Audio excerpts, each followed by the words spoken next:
So guys, here is the latest development as relates to the polity. The equation is beginning to get stiffer by the day. I don't know if you have noticed, I don't know if you are counting. We are on this very day, March 10th, Monday 2025. March 10th, in 2 years' time, we would have done the presidential election and even the gubernatorial elections. That is, if any of the elections are not postponed. Remember, the last two elections we postponed it. The last election, it was also even postponed. So if anything goes wrong, then we'll probably be doing it in the month of March. But trust me, our elections has always been in the month of February. Sometime in the third week of February is our election. So if you are counting between now and the next 2 years, by this time, we would have done the presidential and the gubernatorial elections. In a few months' time, say in another 1 year, March next year, most people, most political parties would have known their own candidate for the elections that is due in 2027. So that's how close this is. So El-Rufai has just joined the SDP. He's trending all around social media. It's not just even about him trending, it's also the fact that beyond him trending, his son, Bashir El-Rufai, is also trending. And here's why he is trending. He tweeted this: Peter Obi is surprisingly not a bad person after all. My views on him have changed recently. My mind was poisoned by my former party members. Say Obi. Did you hear that? I mean, I don't know if you guys remember this Bashir El-Rufai guy. This guy was the vicious, so vicious when it comes to tribalistic tantrums, when it comes to stupendous innuendos that can, cause a war between two faiths, that can even cause tribal war.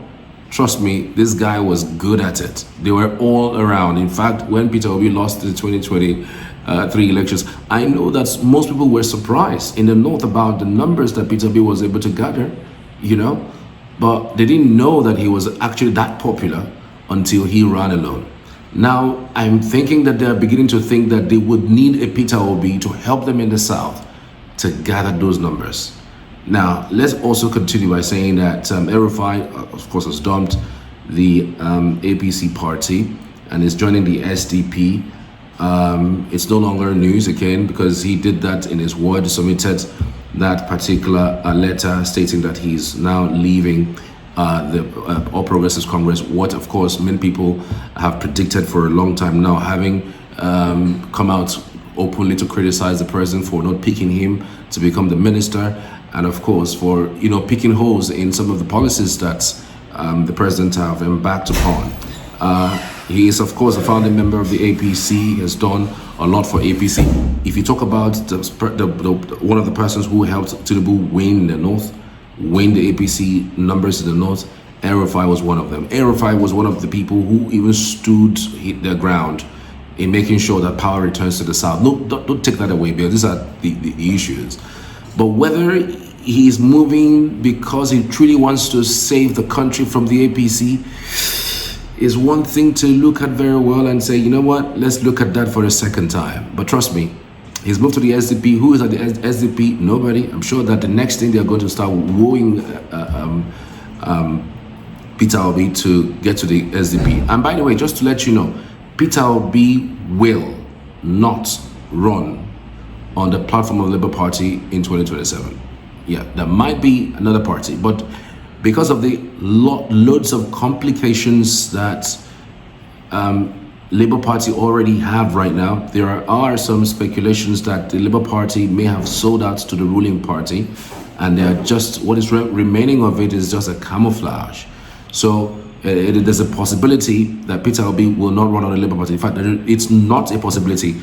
As someone who is a media person, experienced in that matter, and from some conversations that I've had with inner carcasses of some of the persons who he has confided in for a while now, he's just waiting for that big coalition. So It is a possibility that's a coalition coming up, and it says a possibility that he might also running on the SDP political party.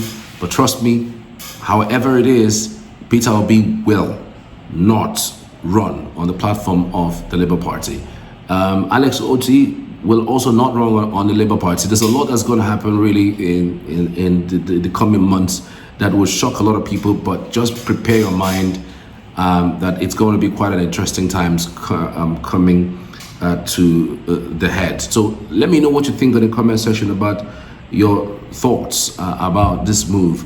Speculations about his defection grew after several of his associates in Kaduna recently joined the SDP over the weekend. He also met with former Minister of Interior Rauf Arebeshola and Pastor Tunde Bakare in Lagos, further fueling political discussions. And I was saying his move to the SDP El-Rufai thanks his mentors, colleagues, and supporters, reaffirming his commitment to democratic principles. As a member of the SDP, he says, quote, "I am committed to fostering a unified democratic platform to challenge the APC in the upcoming elections," he says. So he's going to challenge the APC in the forthcoming elections. He's a big person. He has a large heart. He's been governor for 8 years in Kaduna State, even though you could pick a hole from what happened in southern Kaduna with the killings that went unabated right under his nose. But of course, I'm sure that you would also think that when it comes to popularity, when it comes to followership, he might just have that number, a little bit of numbers in the Northwest. Beyond the Northwest, I really don't know where else he would have those numbers. But is he coming to become the presidential candidate of this SDP? Is he coming to become the deputy vice president to Peter Obi or something? I mean, these are numbers just coming out. These are just speculations just coming out, because we've seen several posters that's been flown across social media. I've seen posters of Peter Obi and El-Rufai and Peter Obi, El-Rufai coming in as president, and Peter Obi coming in as vice. I've also seen Peter Obi coming in as president and El-Rufai coming in as vice. I've seen several. I've seen there's this one that came out that's quite funny. Atiku coming in as president and Peter Obi as vice, and that would mean that Peter Obi will return to the PDP. I really don't see that. It's most likely, it's highly unlikely for Peter Obi to return to the PDP because his stronghold, which is the southeast, abhors PDP, given what has happened in the last few years. So there's fingers crossed. There's a whole lot that will play out in the coming days, in the coming months. So I'm looking forward to it. It's going to be dramatic. Thank you all for watching. I truly appreciate it. See you in a moment. Cheers.